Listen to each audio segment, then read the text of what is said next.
শুনার মুসলমান ভাইরা, আল্লাহ রাসূল সাল্লাল্লাহু আলাইহি ওয়াসাল্লাম বলেছেন, আত-তায়ুসু লা ইয়াদখুলুল জান্নাহ, তায়ুস কখনো জান্নাতে যাবে না।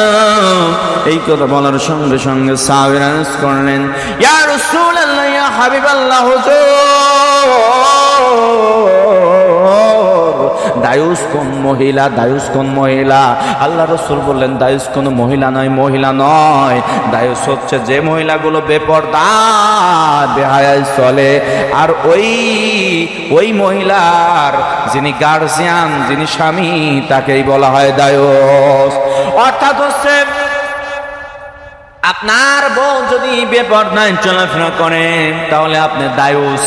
আপনার বড় বোন যদি আপনি বড় ভাই, আপনার বোন যদি বেপরদা বেহায়া চলাফেরা করে তাহলে আপনি দায়ুস। আপনার কন্যা, আপনার মেয়ে যদি বেপরদা বেহায়া পরিবেশে চলাফেরা করে আপনি দায়ুস। আপনার স্ত্রী যদি বেহায়া বেপরদায় চলাফেরা করে তাহলে আপনি দায়ুস। অর্থাৎ কারোর স্ত্রী যদি বেহায়া বেপরদায় চলাফেরা করে ওই পুরুষগুলো হচ্ছে দায়ুস। আর দায়ুসু লা ইয়াদখুলুল জান্নাহ, হাদিস শরীফে রাসূল বলেন দায়ুস কখনো জান্নাতে যাবে না। মুসলমান জানেন, এই নারীরা যারা বেপরদা বেহায়া পরিবেশে চলাফেরা করে, যারা কোনো পর্দা মানে না, মাথার চুল ছেড়ে দিয়ে রোডে ঘাটে চলাফেরা করে, এই সমস্ত নারীরা যারা রয়েছে, এই সমস্ত নারীদের জন্য 4 জন পুরুষকে আল্লাহর দরবারে হিসাব দেওয়া লাগবে। যারা কন্ট্রোল করতে পারে নাই, যারা কথাও বলে নাই, জীবনে একটু শব্দ করে নাই, যে আমার বউ আমাকে বলবে কে, আমার বউর সঙ্গে তো আমি কথাও পারি না, মারামারিতেও পারি না, কোনো কিছুতেই আমি পারি না, বউর কাছে তো আমি দুর্বল।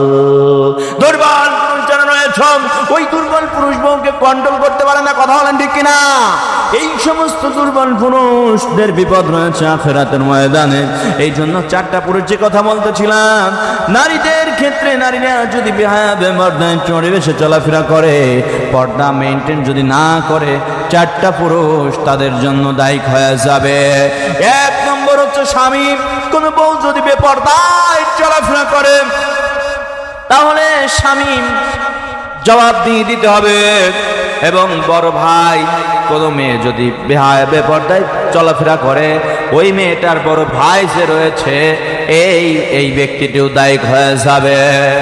সন্তান বড় ছেলে, যদি কোন মা বেপরদা বেহায়া পরিবেশে চলাফেরা করে তাহলে তার বড় সন্তান আল্লাহর কাছে দায়ী হয়ে যাবে।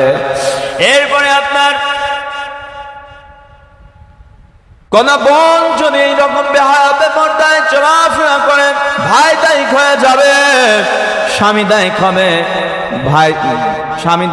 ভাই দায়ী হবে, এবং সন্তান দায়ী হবে, এবং পিতা দায়ী হয়ে যাবে। এই জন্য ও ভাই, তোমার মেয়েটা বেহায়া চলাফেরা করে, পর্দা করে না, আপনি আজকেই বোরকা কিনে দেন মেয়েকে, আর বলেন খবরদার মা, তুমি যদি বোরকা না পরে বাড়ি থেকে বের হও, বাড়ি থেকে বোরকা না পরে তোমাকে বের হওয়া নিষেধ করে দিলাম, আমি নিষেধ করে দিলাম, খবরদার আর তুমি বাড়ি থেকে বোরকা ছাড়া বের হবে না। আমার আল্লাহ তাআলা কোরআনুল কারীমের মধ্যে সুন্দর করে বলে দিলেন, ওয়াকারনা ফি বুয়ুতিকুন্না ওয়ালা তাবাররাজনা তাবাররুজাল জাহিলিয়াতিল উলা।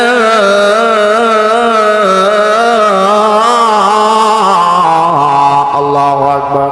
হে নারী সমাজ, তোমরা জাহিলি যুগের মতো বেহায়া বেপরদায় বাড়ি থেকে বের হয় না, কারণ তোমরা যখন বের হও নিজের উপরে বড় চাদর আবৃত করে বের হও, খাস পর্দা ভাবে বের হও। কথা বলেন ঠিক কিনা? এই জন্য কি কথা আমি বলতেছিলাম, কোন যুবকেরা যদি জানে তোমার বউ সুন্দরী, তাহলে তুমি কিন্তু দায়ুস। তোমার বউ সুন্দরী বললেই কিন্তু তুমি দায়ুস, কারণ তোমার বউ সুন্দরী তুমি জানবা, এলাকার মানুষ কেমনে জানতে পেল? অর্থাৎ তোমার বউ অবশ্যই ঝগড়া করে, তোমার বউ ঝগড়া করে, তোমার বউ প্রতিবেশীর সঙ্গে ঝগড়া করে, বাড়ির মধ্যে ঝগড়া করে, আপনার 2.5 হাত ললি ঝগড়া করে, এই জন্য মানুষ সব জেনে গিয়েছে তোমার বউ সম্পর্কে। তোমার বউর চেহারা কেমন, চুল কেমন, কণ্ঠ কেমন, সব কিছুই জেনে গিয়েছে। কথা বলেন ঠিক কিনা?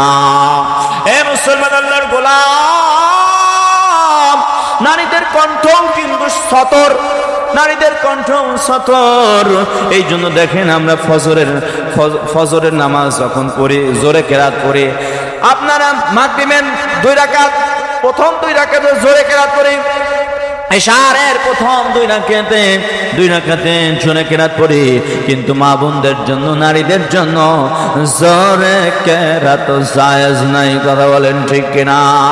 জোরে কেরাত নামাজের মধ্যে কোরআন তেলাওয়াত জোরে করবা, আর পরপুরুষ শুনবে আপনার কণ্ঠের পর্দার খেলাফ হয়ে যাবে। এই জন্য এই নিয়ম আল্লাহ তাআলা দিয়ে দিলেন। এই জন্য কোরআন তেলাওয়াত জোরে করা জায়েজ নাই।